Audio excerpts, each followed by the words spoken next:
Friends, this is Munaf sir. जैसा कि आप लोगों को बेटा पता है, हमने अपना चैप्टर इलेक्ट्रिसिटी स्टार्ट किया था और हम अभी तक बेटा इलेक्ट्रिक करंट तक सारे टॉपिक्स पढ़ चुके हैं। और आई हैव डिसाइडेड कि before moving on the next topic हम क्या करेंगे बेटा, जितने हमने अभी तक टॉपिक्स पढ़े हैं हम सबके न्यूमेरिकल्स करेंगे। उन पे जितने भी बेसिक न्यूमेरिकल्स हैं वो सारे करने वाले हैं। सबसे पहले बेटा न्यूमेरिकल्स आते थे कैलकुलेशन ऑफ नेट चार्ज पे, वो मैंने आपको कराया है बेटा।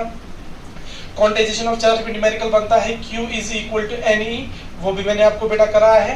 बट कूलम्स लॉ पे भी कोई सवाल नहीं किया है हमने।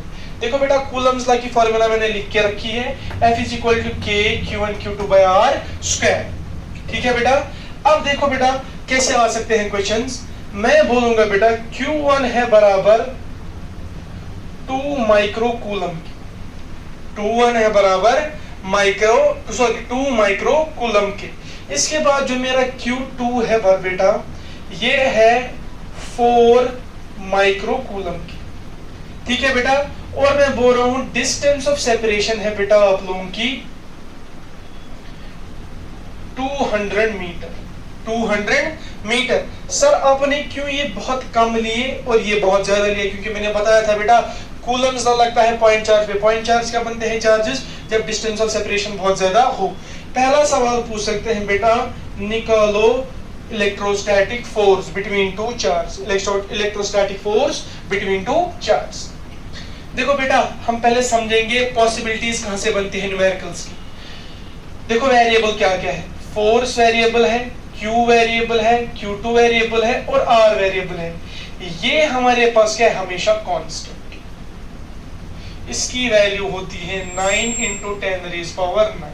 ये तो पता ही है, न्यूटन मीटर स्क्वायर पर कूलम स्क्वायर। ये था हमारे पास इसकी एक न्यूमेरिकल वैल्यू। तो न्यूमेरिकल कैसे बनेंगे बेटा कूलम्स लॉ पे?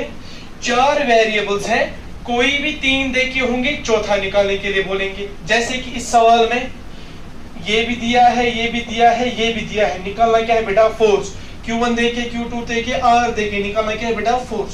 ऐसे सवालों को देखो बेटा करेंगे कैसे।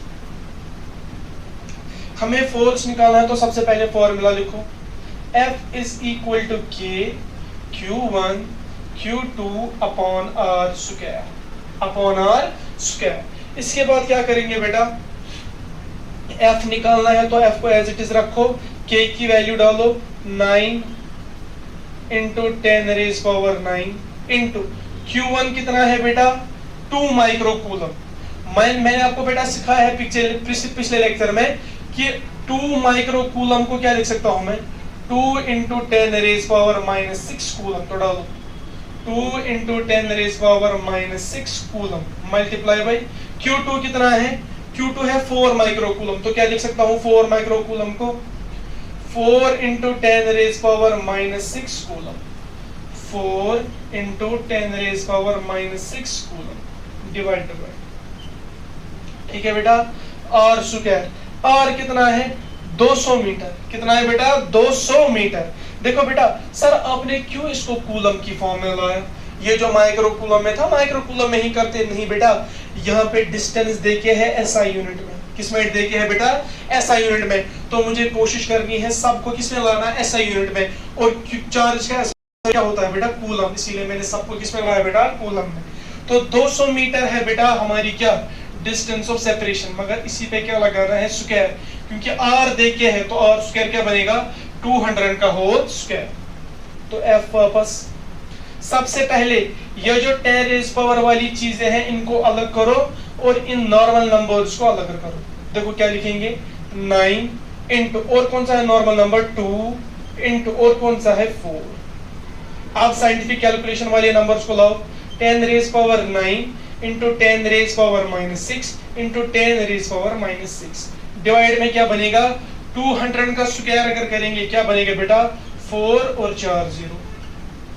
क्या बनेगा बेटा 4 और 4 0। करो बेटा इसके बाद कैलकुलेट, 9 2 जा 18, 18 4 आ 8 4 जा 32, 4 1 जा 4 5 6 7। तो क्या बनेगा बेटा 72 डिवाइडेड बाई 40,000 into 10⁻⁻।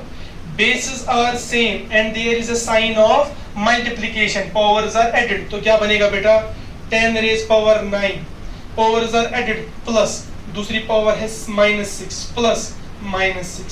सर कहां से आया फिर से बताओ।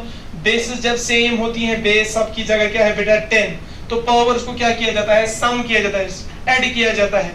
तो मैंने लिखा 9 सब बेसिस के बदले एक बेस 10 और पावर्स को क्या किया बेटा ऐड, 9 को लिखा फिर ऐड की साइन प्लस, मगर दूसरी बेस क्या थी बेटा -6, फिर से प्लस, फिर मगर बेस क्या थी बेटा -6। तो क्या बनेगा आंसर 10 रेज पावर 9 -6 10 प्लस वाला अलग रखो, माइनस माइनस प्लस तो -12 बनेगा 10 रेज पावर -3।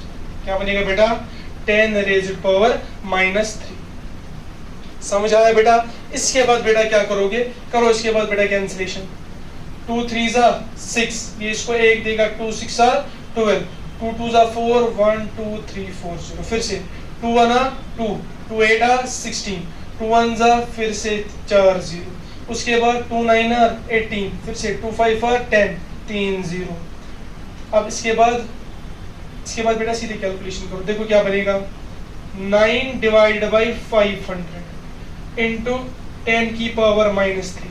500 को मैं लिख सकता हूँ 5 इंटू 100, 500 को मैं क्या लिख सकता हूँ बेटा 5 इंटू 100, बिकॉज 5 इंटू 100 जा 500, और 100 को मैं क्या लिख सकता हूँ बेटा 10 की पावर 2, क्या लिख सकता हूँ बेटा 10 की पावर 2। तो क्या बचेगा 9 डिवाइडेड बाई 5 इंटू 10 की पावर 2, ऊपर मल्टीप्लाई में क्या है अपना 10 की पावर -3, फिर से वही करो, नॉर्मल मैग्नीट्यूड नंबर अलग, 10 की पावर -3 डिवाइडेड बाई 10 की पावर 2।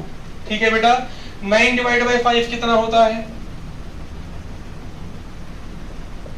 5 आना 5, नीचे बचा 4.0, 5 8 जा 40, तो 1.8 इंटू 10, बेसिस आर सेम और इनके बीच में डिवीजन है तो पावर्स आर सब्ट्रैक्टेड, -3 -2, तो ये बनेगा 1.8 इंटू 10 की पावर -5 न्यूटन। क्या बनेगा बेटा 1.8 into 10 to the power -5 newton. ये था हमारा पहला क्वेश्चन जो किस पे आ सकता है बेटा कूलम्स लॉ पे। अगर किसी को स्क्रीनशॉट लेना है ले सकता है बेटा जल्दी से।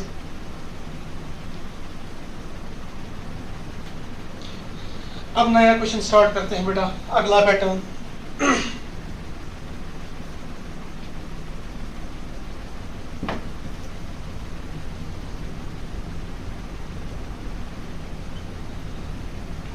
मैं कुछ नहीं करूंगा, मैं बस डेटा चेंज करूंगा बेटा।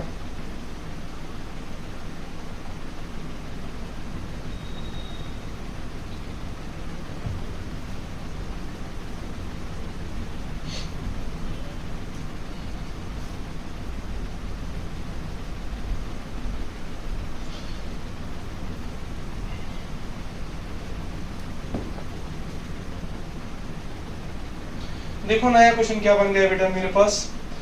मुझे Q1 को कैलकुलेट करना है। क्या करना है बेटा Q1 को कैलकुलेट करना है। Q2 भी देके है, R भी देके है और F भी देके है।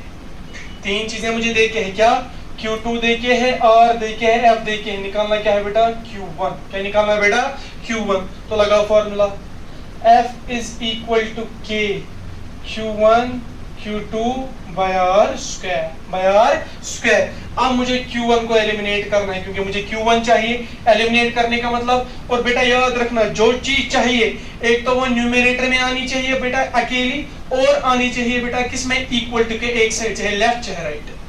जब कभी किसी चीज को निकालना होगा कोशिश क्या करनी है, एक तो न्यूमरेटर में आए और क्या आए बेटा, एक तो न्यूमरेटर में आना चाहिए और इक्वल टू के एक साइड में आना चाहिए। तो क्या करेंगे बेटा, इसके नीचे 1 रखो, कराओ cross multiply by cross multiply, F into R square क्या बनेगा बेटा एफ आर स्क्वायर। क्या बनेगा बेटा एफ आर स्क्वायर। के Q1 इंटू Q2 क्या बनेगा के Q1 Q2। चाहिए क्या Q1 और Q2, क्या चाहिए Q1 और Q2। अब ये मल्टीप्लाई में है, इसको क्या लाएंगे नीचे। असल में बेटा क्या होता है इसमें, जो असली मेथड होता है देखो मैं दिखाऊंगा, F R square is equal to K Q1 Q2। मुझे चाहिए क्या Q1, मुझे किस किस को खत्म करना है बेटा K और Q2। तो हम दोनों साइड करते हैं K और Q2 से डिवाइड, K Q2 क्या करते हैं बेटा, जो चीज को खत्म करना है उससे क्या करते हैं बेटा, दोनों साइड डिवाइड, क्योंकि एक साइड नहीं कर सकते। देखो k से k मर गया, q2 से q2 मर गया, तो q1 किसके बराबर आया बेटा, यहाँ पे बचा q1 किसके बराबर आया, f r square divided by k q2। तो ये मेरी फॉर्मूला बन गई। क्या बनेगा फिर फॉर्मूला, क्या बनी, q1 is equal to f r square upon k q2। यही बन गई मेरे पास फॉर्मूला बेटा। डालो सबकी वैल्यूज, q1 मुझे चाहिए, f कितना है 1.8 into 10 to the power -5, 1.8 into 10 to the power -5 into r कितना है 200, 200 का स्क्वायर कितना हुआ 40,000 डिवाइडेड बाई k कितना है 9 into 10 raise power 9 into Q2 कितना है बेटा 4 माइक्रो कूलम, मतलब 4 into 10 to the power -6 coulomb. जब बेटा आप इस सारे को कैलकुलेट करोगे जैसे मैंने किया, जो Q1 होगा आपको पता है वो बेटा कितना होगा, कोई बता सकता है? ये सारे कैलकुलेट करना बेटा, जो मैंने पहले Q1 लिया था एग्जैक्टली वही Q1 आएगा। 2 माइक्रो कूलम शायद लिया था, तो 2 माइक्रो कूलम लिया। ठीक है बेटा। अब इस पे क्या क्या पॉसिबिलिटी बचती है बेटा, ये तो बाकी सारा था। अब इस पे क्या क्या पॉसिबिलिटी बचती है, देखो पहली पॉसिबिलिटी क्या थी, ये तीन चीजें देखी थी, ये निकालना था। अब ये तीन चीजें देखी थी, Q1 निकालना था। और क्या हो सकता है, f r स्क्वायर और Q1 देके होगा और Q2 निकालना होगा, या ये शायद ये तीन चीजें देके होगी r निकालना होगा। बस इतना ही बच सकता है बेटा। ये थे आपके numericals based on Coulomb's law, based on Coulomb's law.